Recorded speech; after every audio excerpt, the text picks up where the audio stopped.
And you are all here as part of the Learning Network, the Urban Waters Learning Network, sponsored for all of us by the US EPA.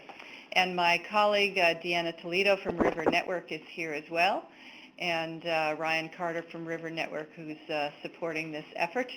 And we certainly needed him today. And I want to introduce you now. Actually, we're just going to get right into it. Rick Magder, who's the Executive Director of Groundwork USA and Groundwork Hudson Valley.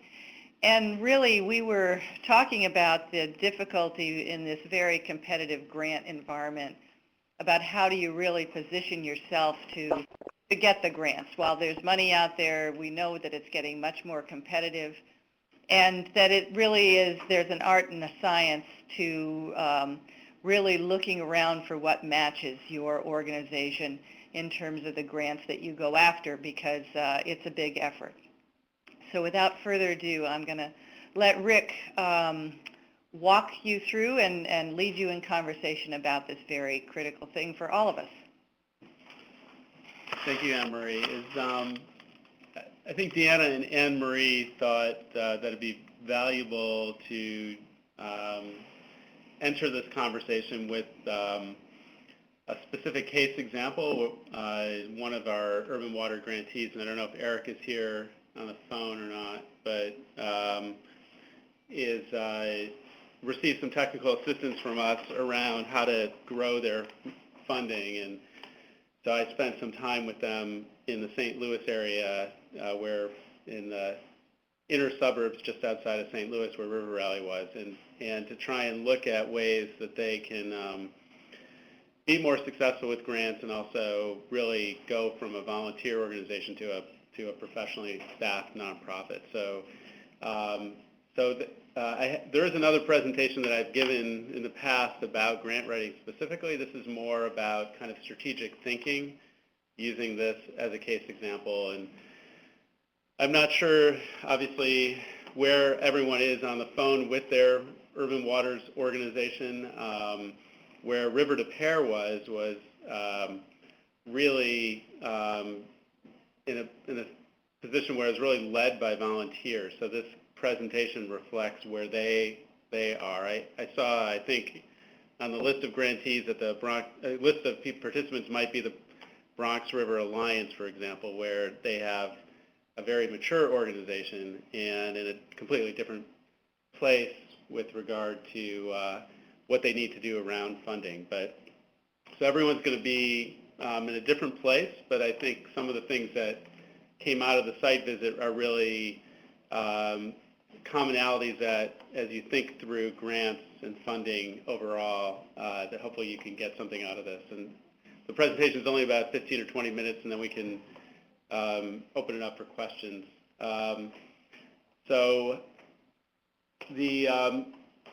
And feel free to jump in. Can they jump in or no? Okay. Type. Oh, feel free to type, and I'll try and respond to whatever questions or input people have at that moment.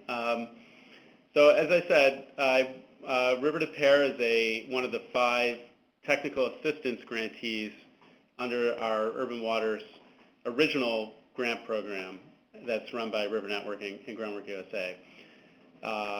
They were interested in growing, and they, as you can see from this first slide, they had written a bunch of grants, they weren't getting them, and so the question was, what can we do to help them?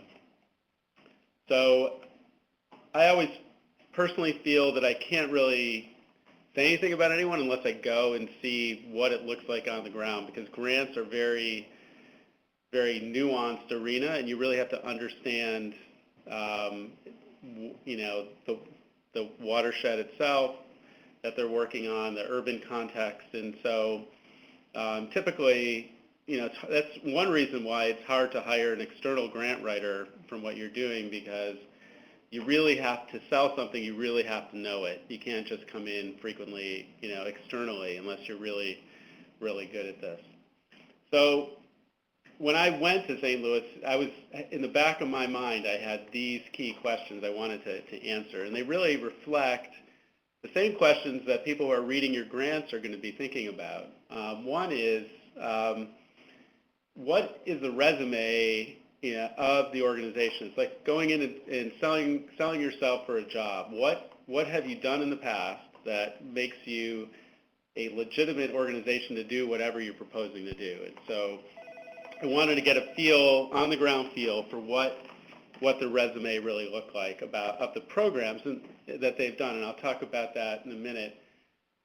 What are their nonprofit credentials? Are they a legitimate nonprofit? Because when you got 100 grant proposals, and you don't look serious and legitimate, and that's difficult for volunteer groups frequently. It's hard for people reading those proposals to fund you when they're only funding 3 or 4. They're going to be funding the ones that really typically have the experience with grants in the past and have a budget director or have an executive director, et cetera. So I knew that was a big issue for them, so I wanted to kind of dive into that a little more deeply, because you will be judged on that, as I mentioned.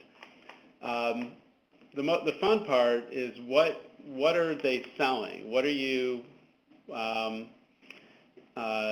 what is the pitch in a sense? And so I was looking for things on the ground in the watershed they were working on that would be exciting. That would be exciting in a way that in the funding arena, I have about 20 years of experience, so I knew you kind of get to know what people are looking for and what they'll tend to fund, and so that's kind of the small picture. But the bigger picture, what is their vision for the organization? What is their vision for the watershed? Is it one that's exciting and interesting, and funders in the back of their mind when they're reading proposals, they're going to want to.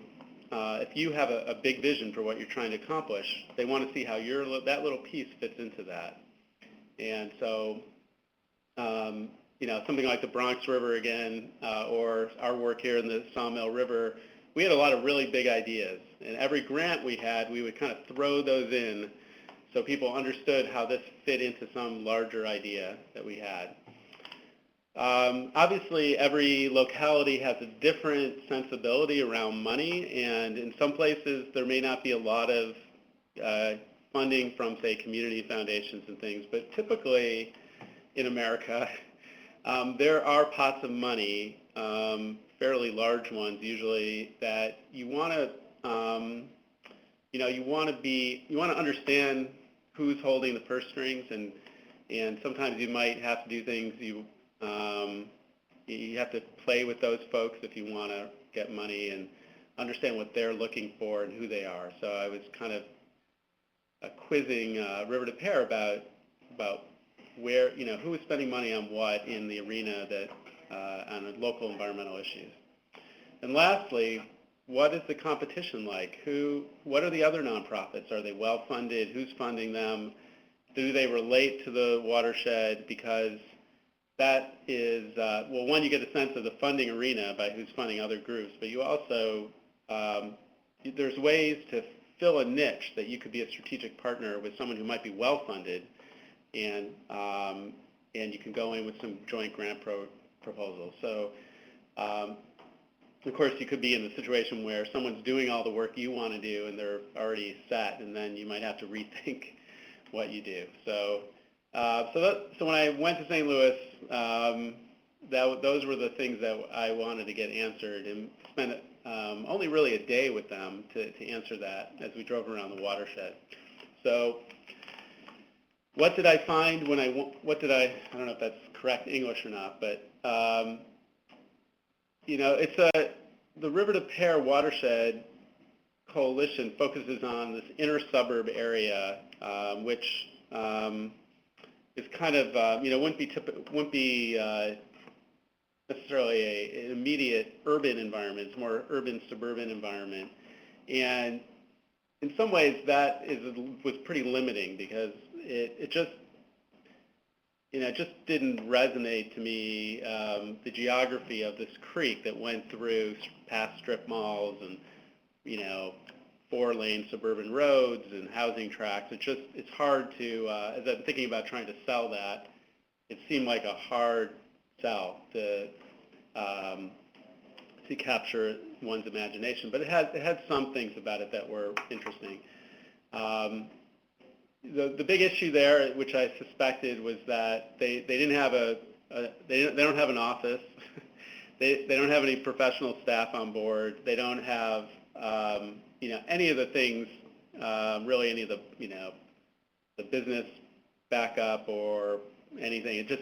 I think it's a big hurdle for them that they're starting to move towards getting over, which is people will fund a nonprofit if it seems like the real deal. And when there's a lot of money, they might take a risk, but when there's not a lot of money like now, they won't. So that's something that they have to work on. They're going to be doing that. I looked at some of the grants they were writing, and they were struggling to get them. They were, and this doesn't happen that often, but they were writing them pretty well. The English was good. The paragraph structures were good. It was fairly clear what they were trying to do, but they did focus a lot on how horrible the River de Pere watershed or creek was or is, but didn't offer kind of a bigger idea around trying to turn that around and get that somewhere. You can overplay how bad things are, and if you're reading that, you're like, wow, this is a kind of crummy creek, and it's so bad. I can't see why we would fund it. With this little money, is not going to do much for that. So you always want to take the negative and turn it into a positive. Again, the big vision was missing a bit, and they focus a lot on water quality projects, and those, while important to us, I'm sure, funders really, really like funding people and communities, and so they'll fund kids and youth, and they'll fund neighborhood projects and park projects. So you really have to tie into people. 80 or 90% of the grants are about people. There were a lot of other nonprofits in the arena, though. There's a big greenway initiative around a lot of the waterways in St. Louis, and they had really carved up a lot of the territory, but there was definitely room for River de Pere to work.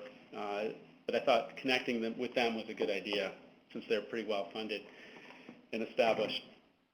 There is a major funder in St. Louis, the sewer district, that has immense amount of money, and they were giving River de Pere a little bit of money, and I think the sewer district was pretty clear they weren't going to give them that much more, but I would never take no for an answer when someone's sitting on $50 million. So you want to kind of continue to woo that. There were obviously political issues with that, but I think there weren't that many resources in St. Louis. There are some, but there weren't that many, and I think you had to play with these guys in order to build an organization. There are a lot of wealthy people in the suburbs especially, and so that seemed like an opportunity if they could strategically catalyze the donor base with the watershed work they were doing. I have just a couple more slides, but this is really important to really understand what is exciting about what you're doing. You're just really pitching something. You're pitching something that someone will buy. And if you're not excited about it, then it's hard to convince anyone else. So once you overcome those other issues, being legitimacy issues, and you have a specific project in mind, you really have to get excited about what you do. And I think there were these unbelievable environmental justice issues related to the River de Pere watershed, where the wealthy communities were getting a lot of the sewer district money, like 90% of the $50 million, or 98%, and all the communities that were lower income and urban were getting very, very little attention. And there were creeks going through parks that had, kids can't play in them. And I mean, it's just such an obvious emphasis for them, and one that is truly very, very important. And it's an inner suburb area, which makes it not, the most impoverished probably, but there was still a lot of EJ.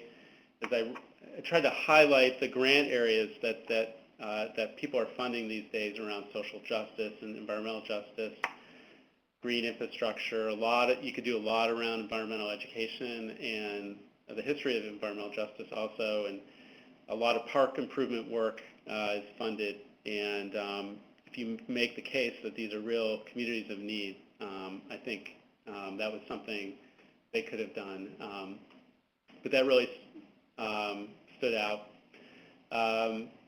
There also, the big vision, and we came around to this idea that the main creek they were focusing on just wasn't that exciting, but they were actually doing work on about 5 other creeks, some that went through pretty wealthy areas that had a much more exciting profile with wildlife and somewhat naturalized corridors, and no one was working on those, like strategically working on those exactly. And so we came around to the big vision is that this watershed is much broader.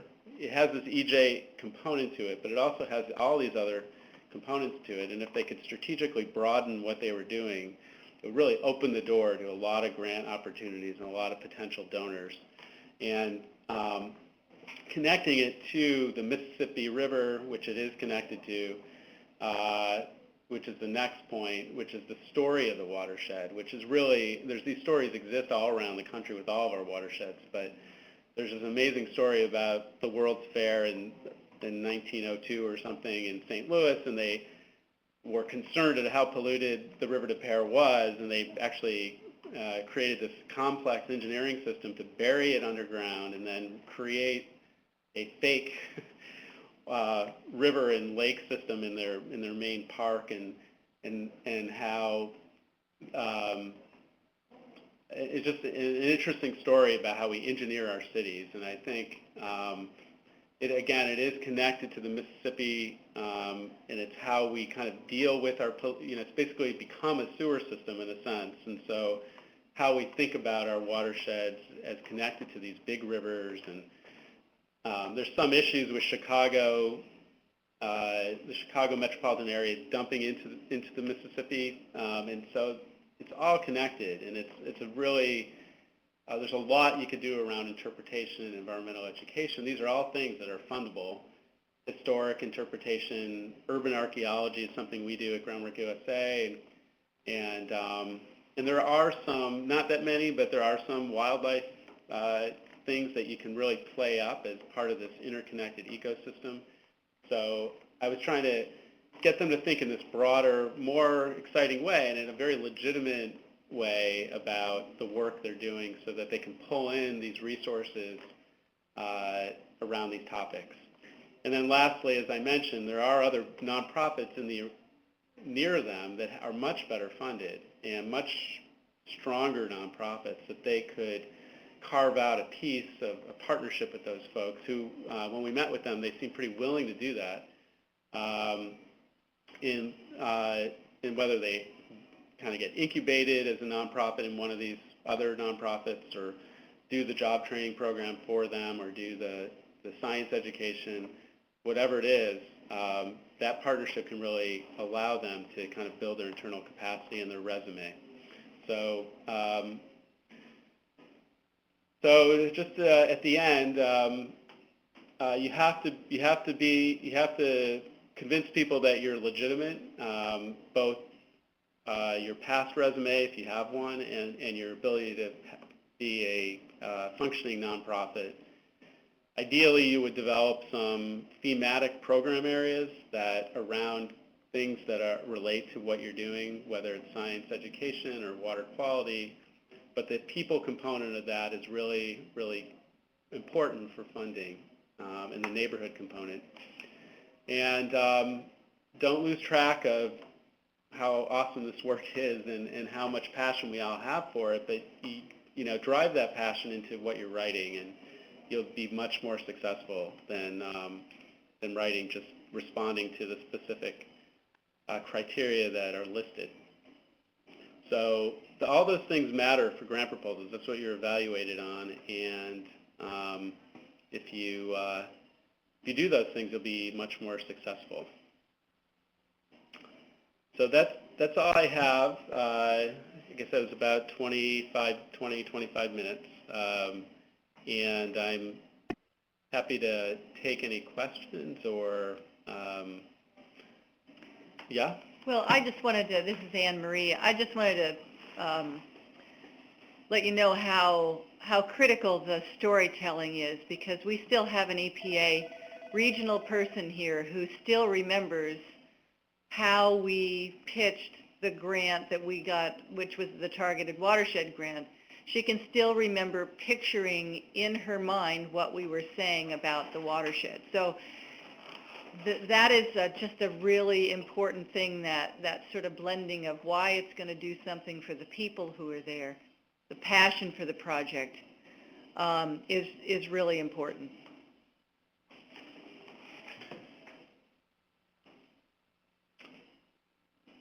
Too bad they can't. So I guess you guys, if you have any questions, you would have to write them, I suppose. Yeah. Yeah.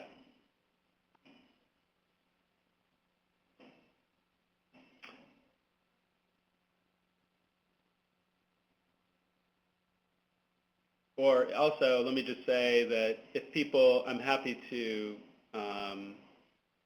talk with folks about grant proposals they're developing if they want, or if people are interested in other kinds of grant writing technical assistance, we can do that. Someone is typing. Very exciting. It's the first time I've done this style of webinar. Whoops. Yep. Much for Scott. Yeah, that just disappeared on our screen. Oh, there we go. Oh, Mary Beth. Oh, yeah. Nice to see you, Mary Beth.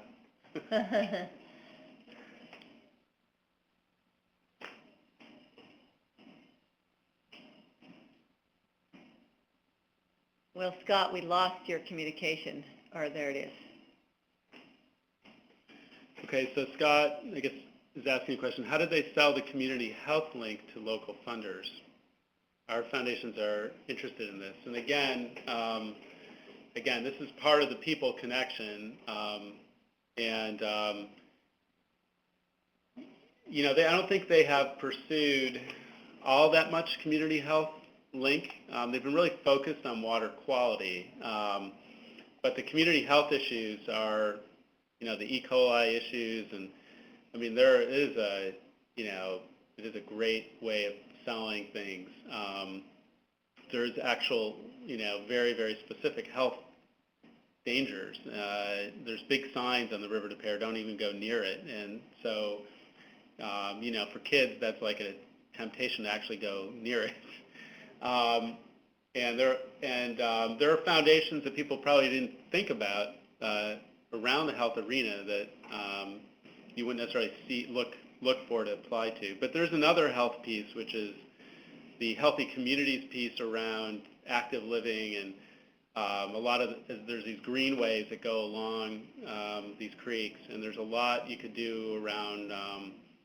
Actually, River de Pere has a good program with bikes with your boots on, and which has to do with water quality monitoring and biking at the same time.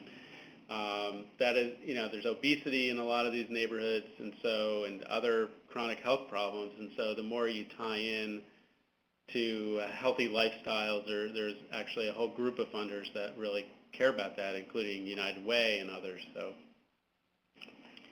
It's on some river trails, they're also considering doing things like community gardens. So it sort of depends. The access to the waterway, using the greenway for other things that are related to health is really starting to occur.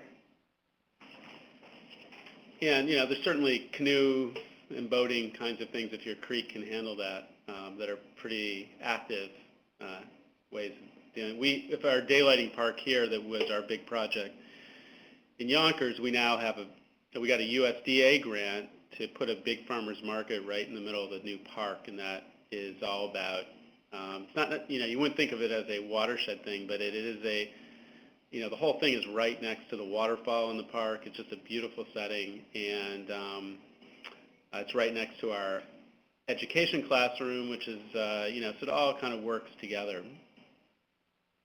Yep. Second question from Elizabeth. There have been a number of studies released very recently that document specific health problems linked to communities adjacent to mountaintop removal coal mining. While the pollutants may not be the same with other watersheds, the link between polluted water and sick communities is very strong. Yeah, she's right. Yeah, absolutely. And, the more you go into the neighborhoods around your waterways, the more, there's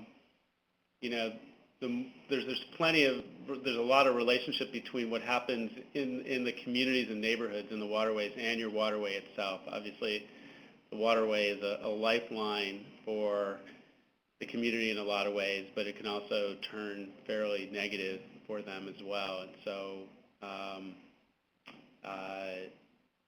I guess I agree with that comment. I might just, the other huge link that's happening in urban areas with the Healthy Initiative is really fishing impacts and the communities and families that live off fishing, so that there's a very specific link in terms of the water quality and whether or not people can eat the fish that they catch and the communications around that. So if you have that kind of a waterway that has those issues, that's a really important thing to communicate, and to also have that link between the water quality and how you can improve that water quality to funders and why it's critical. And you want to offer a solution to those things. You want to, the grants you'd be going after would be environmental outreach and education, and you can use youth and schools for that. You could even use senior citizens. There's increasingly funding for retirees and veterans and things like that, and you could really build a strong program around that kind of outreach.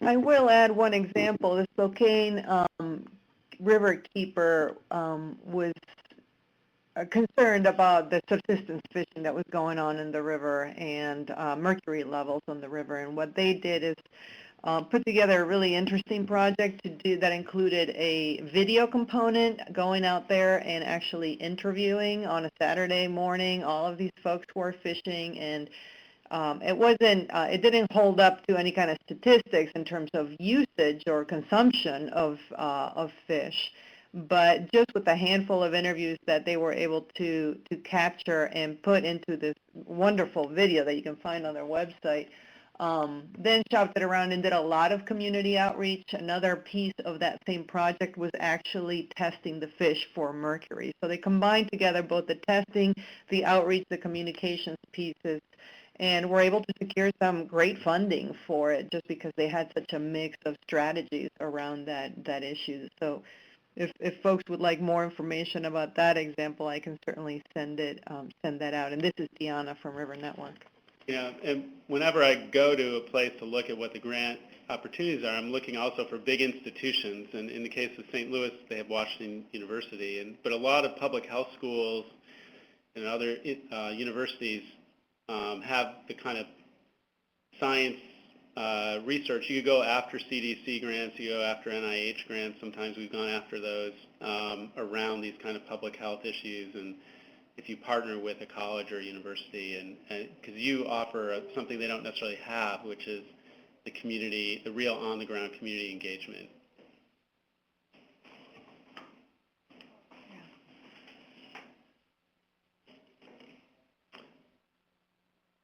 Yeah, and there's also a lot of hospital, as Elizabeth writes about the healthy communities a little bit more. A lot of hospitals too could be your allies and partners in grants, and I know Mary Beth, who's on the line, had some partnership with a health center on the KK River in Kinnickinnick in Milwaukee, and so those are always very good opportunities.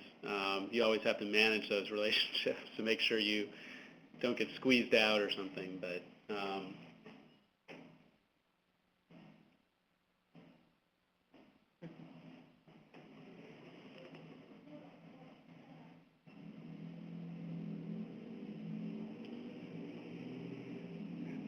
so I don't know if anyone has any other comments, but if we'll give it another minute or so, but I think we do, Deanna, right, and Emery, we have some other webinars coming up down the road.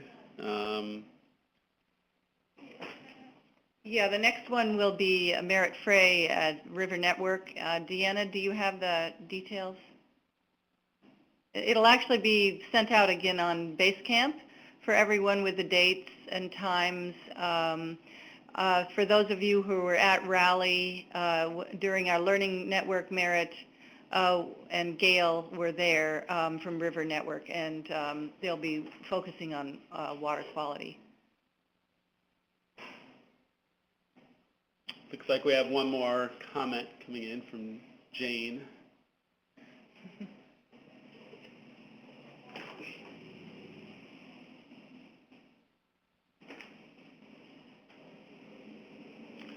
So she is asking about how do you prove legitimacy.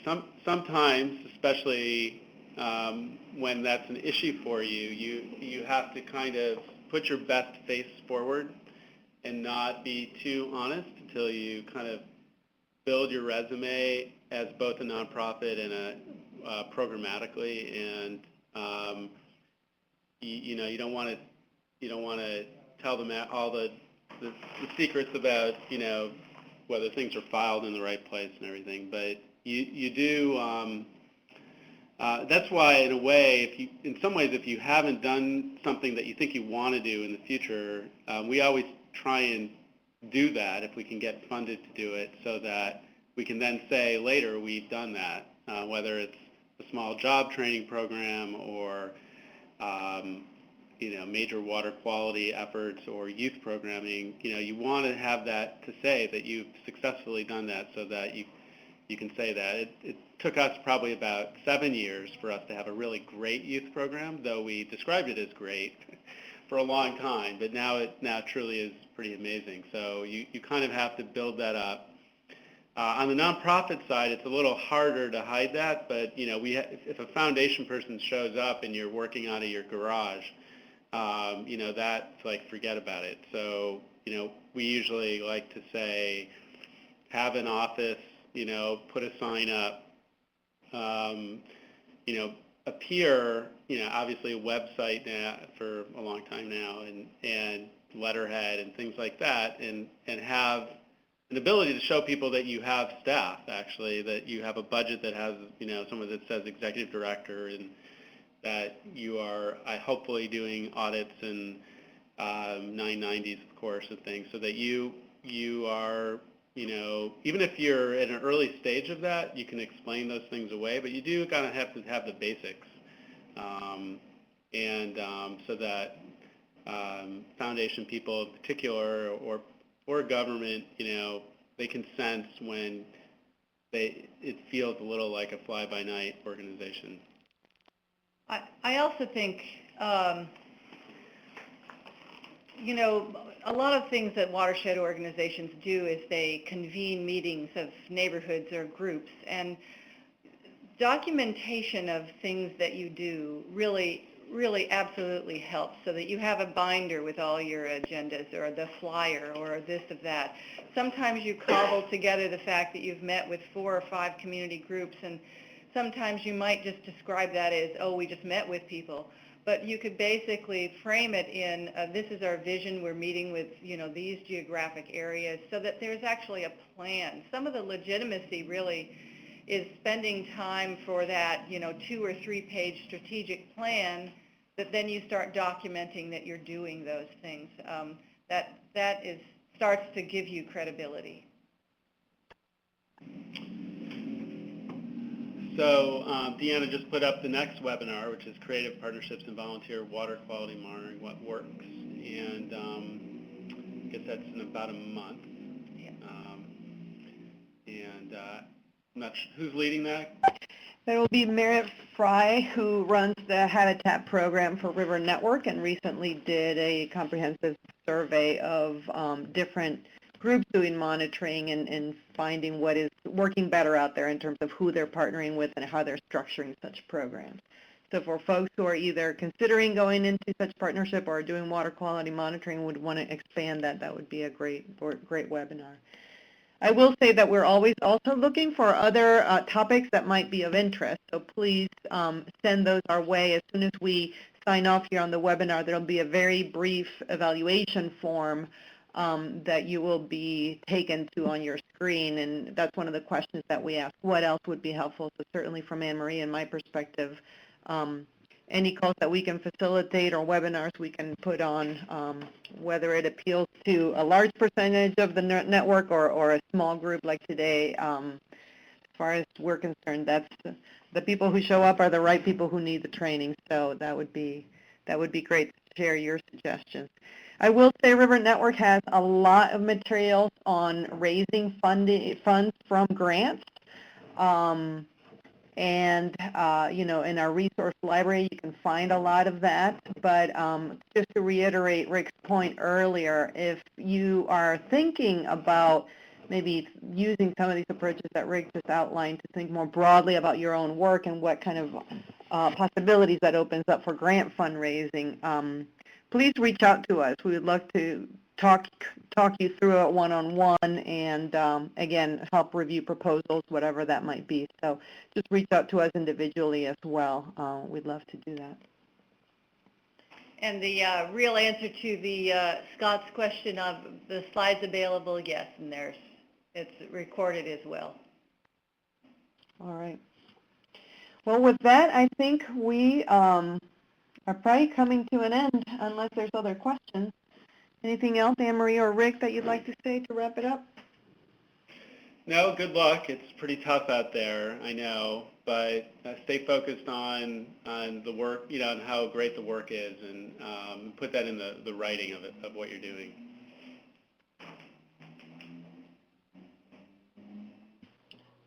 All right. Well, with that, then we'll go ahead and close it up. If you can just hang on tight for a second, we can take you to the evaluation form. Thank you so much, everybody. Okay. See ya.